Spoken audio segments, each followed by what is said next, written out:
ताश की पत्तियां भी सजी है। पूरे हरियाणा में टाइम पास का जो सबसे अच्छा मैं बताता रहता हूँ। ये कौन सा गेम खेल रहे थे? दहला पकड़ कुछ नहीं बोले अरे अरे भाई ये देखिए क्या बोल रहे हैं। प्रेम सिंह साहब, प्रेम सिंह सेक्टर 2। जब हम आपको टीवी पे देखते हैं माहौल क्या है। हाँ एक बार केजरीवाल साहब को आपने इतना बढ़िया साहब, मैं उसकी बोलती बंद कर दिया आपने केजरीवाल साहब की। मैं इंटरव्यू देख रहा था आपका उसमें। इंटरव्यू किया था, उनकी कौन बोलती बंद कर पाया? नहीं, बहुत अच्छा आपने उसके साथ तो इंटरव्यू लिया था, लेकिन काफ़ी वो आपसे दब रहे थे काफ़ी। हम देख रहा था उनको। Thank you sir. बहुत बहुत शुक्रिया। हाँ तो देखिए जी जी बड़ा बहरहाल तो मैं आया। अरे थोड़ी एक रुक जा, 2 मिनट रुक जाओ। अरे क्या उम्र हो रही था पहले 1 मिनट आप ताऊ, आपकी उम्र क्या हो रही? मेरी 81 है। और ये ताश खेलने की इतनी बेचैनी, अभी मैं आके बैठा, कह रहे हो जल्दी करो जल्दी। नहीं मोदी बैठे हैं, बैठे हैं। सीट मिली है अभी। सीट मिली है ना। अच्छा सीट मुश्किल से मिलती है क्या? और फिर कुछ लेगा यो फिर कुछ लेगा। वो बात याद है। अच्छा मैं तो आया ये जानने के लिए कि चुनाव का माहौल क्या है। चुनाव का अजीब सा चलाया है। इब्बत कोई क्लियर नहीं हुआ है। इब्बत समझ आया है टिकट मिलेंगे जब होगा माहौल। टिकटा के हिसाब से माहौल होता है जी। अच्छा, वो जून साहब जो इधर से हैं कांग्रेस से, उन्हीं को टिकट मिल गया फिर? वो तो ना मिलेगा जब भी उसके आसार बढ़िया हैं। नहीं मिलेगा तो भी आसार बढ़िया हैं उनके। और ये बीजेपी के? बीजेपी का तो देखो जी टिकटा के ऊपर है, वो बाकी तो डिपेंड। ये तो क्लियर हो रहा है राजेश तो, क्यों इसका माहौल हादसा बन रहा है। टिकट मिलो चाहे ना मिलो। ना मिलो तो भी लड़ेगा? हाँ जी, हाँ लड़ेगा पक्का। और अभी यहाँ से तो राजेंद्र जून है ना? हाँ जून है, मौके पे बन रहा है। और राजेश जून मांग रहे हैं क्या? और टिकट तो पता नहीं जब किसको देगी गवर्नमेंट टिकट का, तो सर ऊपर। अच्छा यहाँ से कांग्रेस के विधायक हैं और कांग्रेस के टिकटों को मांगने वाले की संख्या, वो नफे सिंह राठी के बेटे को टिकट मिला है इनेलो से, वो कोई लड़ाई में? तो देखो जी माहौल बनाएगा, ये माहौल बनेगा टिकट के ऊपर। ये क्या क्या माहौल बनता है भेजेगा क्या, उससे हिसाब से इसका माहौल बनेगा। मुझे आप ये बताइए किसी पार्टी की कोई लहर है हरियाणा? किसी की नहीं है जी, लहर किसी की नहीं है। लहर अभी नहीं है, टिकट मिलेंगी उसके बाद कुछ माहौल बनेगा जी। आप भी यही मानते हैं कि हरियाणा में किसी की लहर नहीं है? ना जी, कांग्रेस की लहर है। हाँ? कांग्रेस आपको लगता है? बिल्कुल सारे का गाँवों में तो विरोध है बीजेपी का। गाँवों में तो बीजेपी का विरोध है जी। शहर में? शहर में बराबर हो जाएगा। तो आपको क्या लगता है कि ये तीसरी बार बीजेपी सरकार बना पाए या नहीं? मामला खत्म? मामला खत्म है बीजेपी का। किस वजह से? बस वजह क्या है, ये काम ही नहीं कर रहे कुछ।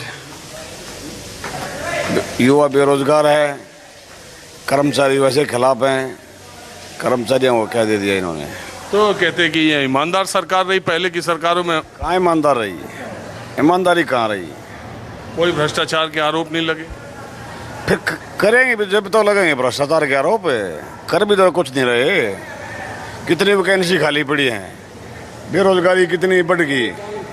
कांग्रेस आओगी हरियाणा में, कांग्रेस आओगी। किस वजह से? वोट इतनी है गाँव में भी सारे वोट इससे। अरे गामा में वोटें इतनी थी तो अभी कैसे हरियाणा में 5? पूरे बातेगढ़ में कांग्रेस का है, हरियाणा में कांग्रेस का बताऊँ। हरियाणा में कांग्रेस का 5। अभी जो लोकसभा का चुनाव हुआ उसमें तो 5 ही मिली कांग्रेस को। ये फिर सारी मिलेंगी, सारी मिल जाएंगी कांग्रेस को। कांग्रेस आ रही भी नहीं आ रही, बराबर है। अरे कांग्रेस को मिलनी सारी बढ़ेगी कांग्रेस हरियाणा में, ये फिर पक्की बनेगी। अच्छा आपका क्या विचार है? जब तक टिकटें फाइनल नहीं होती। अच्छा वो तो अब फिलहाल मैं पार्षद हूँ यहाँ पे। बोल रहे पीछे से काउंसलर हैं। हाँ, तो और मैं स्पष्ट वक्ता हूँ, मैं किसी पार्टी के लाग लपेट में नहीं हूँ। निर्दल है। निर्दलीय लड़ा था, लेकिन नफे सिंह राठी को सपोर्ट कर रखा है। यहाँ पे पिछले 10 साल से कांग्रेस और बीजेपी का मिला जुला इकट्ठा वो है, दोनों मिलके रुपया खाते हैं। पीछे मनोहर लाल खट्टर का मैंने 23,000 रुपये 23,000 करोड़ बहादुर के लिए दिया। बहादुर में विकास कहाँ हुआ? विकास हुआ होता तो इनको वोट मांगे वोट मिल जाती। आप कह रहे हो भी कहना कांग्रेस का एमएलए है वो एक किस्म से डम्मी है, ना शहर में काम करता ना गांव में काम करता, ना किसी के सुख दुख में जाता। उसके अंदर सिर्फ एक शराफत ये है कांग्रेस का वाला, अगर वो किसी को ना तसेदता है और ना किसी का काम करता है। काम करने के लिए कोई भी जाएगा, हाँ भाई देख लेंगे उसको, काम करना नहीं। यही हाल पिछली दफ़ा 14 में विधायक बना था नरेश कौशिक बीजेपी से, लेकिन उसने भी जाति पाति का वो करके न सारे विधानसभा में बीज बो दिया जाति पाति का। एक पर्सनल एक जाति का वो रखना, उस जाति से ही फिर खिलाफ हो गया। 3-4 गांव लगते हैं पंडित जियों के, वहाँ पे भी अब आधा आधा बीजेपी में चला गया, आधा कांग्रेस में चला गया, कुछ इन लो में चला गया। अच्छा, आप तो हाँ इन लो पार्टी में हूँ। इन लो हाँ जी, नफे सिंह राठी के साथ नफे सिंह राठी के साथ हैं। वो सिर्फ इसलिए है कहना नफे सिंह राठी और मैं बचपन से एक साथ पढ़ते आए थे और आखिरी दम तक एक साथ रहे थे, लेकिन चुनाव मैंने निर्दलीय के तौर पे लड़ा था। टिकट नहीं दिलवा पाए होंगे आप? नहीं, टिकट मेरी पहले दिन ही अलाउंस कर दी गई थी, लेकिन मेरे वार्ड के आदमी बोले भी कि ना इस पार्टी से टिकट लोगे तो हम वोट नहीं देंगे। इन लो से? इन लो से।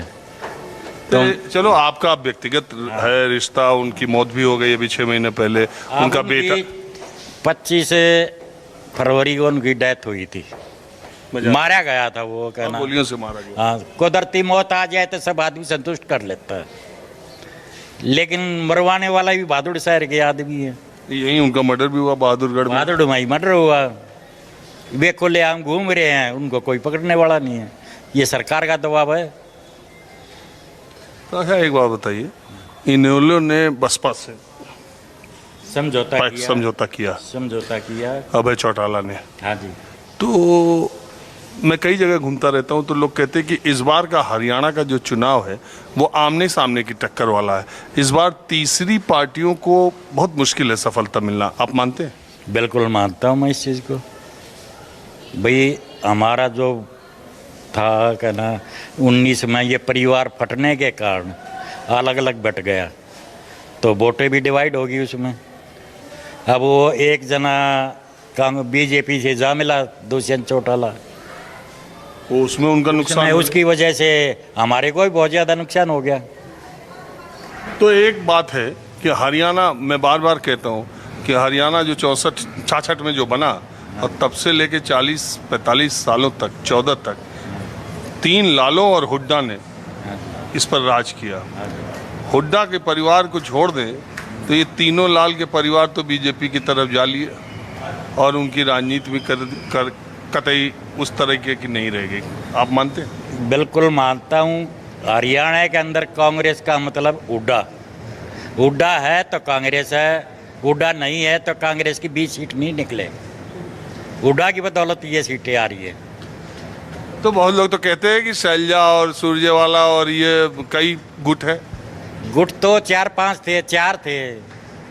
किरण चौधरी बीजेपी में चली गई, एक गुट ऐसे ही चला गया। एक गुट चला गया, उसको भी टिकट नहीं दी थी, हुड्डा ने नहीं देने दी थी उसको टिकट। लेकिन पिछली बार तो मिल गया था। पिछली दफा मिल गया था, उस टाइम पे मोदी की लहर थी तो जीत गए थे सारे कैंडिडेट, सारे के 10 की 10। भाई हुड्डा का परिवार है तो ये जो पुराना रोहतक का एरिया है ये हुड्डा के ऊपर चलता है। हुड्डा जिसको भी टिकट दे देगा उसकी पो 12 हुआ। तो आप किसी पार्टी के नहीं है, आपके लिहाज से क्या लग रहा है 90 सीटों में क्या रहेगा? मेरे हिसाब टिकट के बंटवारे पर है या कोई लहर है? टिकट के बंटवारे के ऊपर होगा। उड्डा अपने कितने आदमियों को टिकट दिलाता है, शैलजा कितने को दिलाती है। अगर बराबर बराबर टिकट बट गई तो वापस बीजेपी आ जाएगी।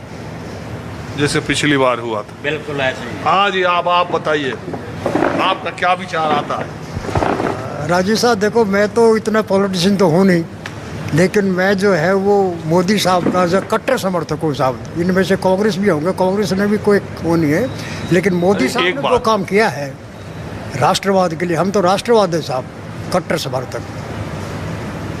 आपका नाम क्या? मोदी साहब ने जो प्रेम सिंह जी, देखिए, मैं तो कोई पूछ के या पहले से बैठा कर तो मैं आता नहीं हूँ।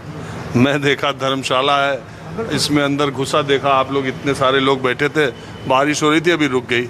मैंने सोचा जब तक बारिश हो रही है धर्मशाला में ताश खेलते लोगों से कुछ देर बात करता हूँ। तो मैं तो कभी किसी को न बैठा के न पहले से पूछ के मैं ऑल ऑफ सडन आया। आप लोग अब इसमें कौन कांग्रेस है, कौन बीजेपी है, कौन इनेलो है, सब एक ही पार्टी के हैं, इससे मुझे कोई